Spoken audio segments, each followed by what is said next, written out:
All right, today, we're diving headfirst into the world of huge GE numbers, like really, really big numbers. The kind that make your head spin a little. It's a fascinating area of math, for sure. We're talking about numbers so big, it's hard to even imagine what they represent. And lucky for us, you, dear listeners, sent in this lecture transcript from a mathematician who seems to really love exploring these massive numbers. So let's dive in. Yeah, they seem to have a real passion for it. They definitely do. So Yeah. where do we even begin with numbers this big? I mean, it's got to be more than just like adding a zillion zeros right there. You'd think so. But this lecture starts off with something surprisingly relatable. Grains of sand. Right to the sand. Okay, I'm listening. Yeah, like how many grains of sand would it take to fill up the entire universe? Okay, that sounds more like a riddle you'd hear at the beach, not like hardcore math. And that's what's so cool about it. This question was actually tackled by Archimedes, the ancient Greek Oh, mathematician. it's Archimedes. He wrote this work called The Sand Reckoner, and it was revolutionary because he had to invent a whole new system just to write down numbers that big. Wow. So our usual way of writing numbers just like broke down. Exactly. It's a recurring theme with these huge numbers. As we try to wrap our heads around bigger and bigger quantities, we need new ways to even express them. Makes sense. So how many grains of sand are we talking about to fill the universe? Like, did Archimedes ever actually land on a number? Well, even getting a decent estimate is pretty tricky, but the lecture does mention a number that's already mind-blowing on its own.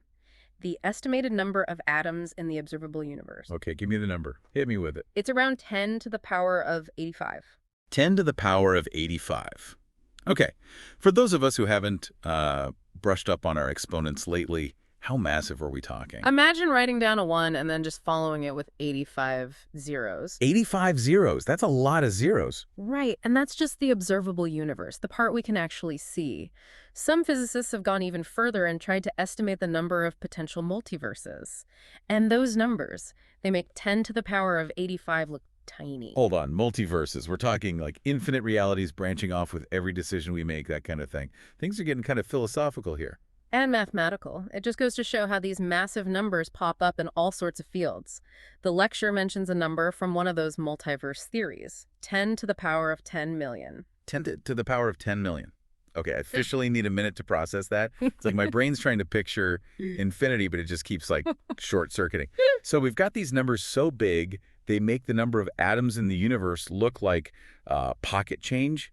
Can computers even handle these? Like, Mhm. we've got some pretty powerful machines, but are they up to the task? That is the question, isn't it? And the lecture actually gets into that very topic, exploring what computers can and can't do with these mind-boggling numbers. So are our computers strong enough for this? Or are we talking about calculations that would take, like, longer than the universe has existed? Well, to figure that out, we got to look at how computers handle these kinds of problems. All right. That's And what better example than some of the biggest computational challenges we've thrown at them?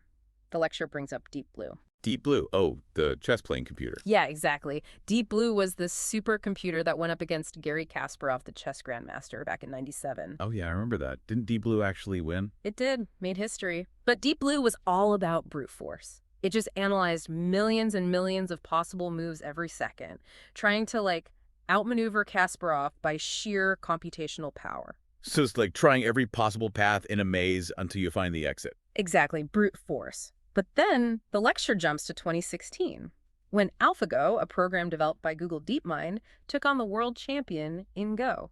Okay, I know Go, and it's like next level chess, right? Way more complex. Way more. We're talking more possible board positions than atoms in the universe. Wow, okay, so how did AlphaGo even stand a chance if brute force was out of the question? That's the cool part. AlphaGo used machine learning and something called a Monte Carlo tree search. Basically, it learned from millions of previous Go games and developed an intuition, similar to how humans learn. Whoa, so it's like AlphaGo developed a kind of artificial intuition about Go. That's amazing. But even with AI becoming so advanced, there are still limits to what computers can, actually compute, right? Like the lecture mentioned computable versus non-computable problems. What's that all about? That's the key here. When we say a problem is computable, it means a computer, given enough time and memory, can solve it. Okay. And there's this theoretical thing called a Turing machine that mathematicians use to figure this stuff out. If you can design an algorithm a Turing machine can use, then boom, that problem's computable. So there are some problems that are like not computable, even in theory. You got it. And that's where those gigantic numbers come back in. The lecture mentions RSA encryption. You ever heard of that? I think so. It's about making information secure, right? Exactly. And it relies on the fact that it's really hard to factor huge EE numbers. Like, even with today's computers, those calculations could take forever. So it's like trying to pick a lock with a billion possible combinations. Technically possible, but not practical. Kind of, but there's a difference between a problem being really hard and it being impossible, no matter how much time or power you throw at it. Hold on, so you're saying there are things out there that even a supercomputer with, like, all the time in the universe couldn't solve? Exactly. Non-computable problems. Mind-blowing, right? Totally. But how is that even possible? Well, Alan Turing, the computer science pioneer, he proved that some problems are just fundamentally undecidable for computers. Undecidable. That's wild. It's like the universe has its secrets, guarded by math problems we just can't crack. It's a humbling thought for sure. But get this. Remember how we were talking about needing new ways to even write down these huge numbers? Yeah. Well, the lecture introduces us to Wilhelm Ackermann, who came up with a function that generates numbers so big they make everything we've talked about seem small. Wait, we're going even bigger. Oh, yeah. Much bigger. Okay, I'm listening. Mm-hmm. Tell me about this Ackermann and his number superpower. So we're talking numbers so big they're not even, like, practically calculable. What is it about this Ackermann guy? Well, the cool thing about Ackermann is he wasn't some, super famous mathematician at a fancy university, and he was a high school math teacher. Get out. A high school teacher. Yeah, just goes to show you never know where you'll find brilliance, right? Right. So what did he come up with? This thing called the Ackermann function, it's a bit technical, but it basically generates numbers that grow crazy fast. I mean, we're talking numbers that make those multiverse numbers we discussed look tiny. Okay, no, for real. Like, if those multiverse numbers were, say, the size of the sun, how big are we talking with Ackermann's numbers? Think way bigger. Ackermann numbers would make entire universes look microscopic. Okay, you officially lost me. My mind is blown. But even if they're huge, they're still computable, in theory, right? Like, a computer could eventually calculate them, given enough time and power. You'd think so, right. And Ackermann's numbers are technically computable, but here's the thing. The lecture then talks about something called the Busy Beaver game. Busy Beaver? What? That sounds less like mind-bending math and more like a children's game. It's a total mind trip, trust me. So remember how we talked about Turing machines, that theoretical computer with an infinite tape? Yeah.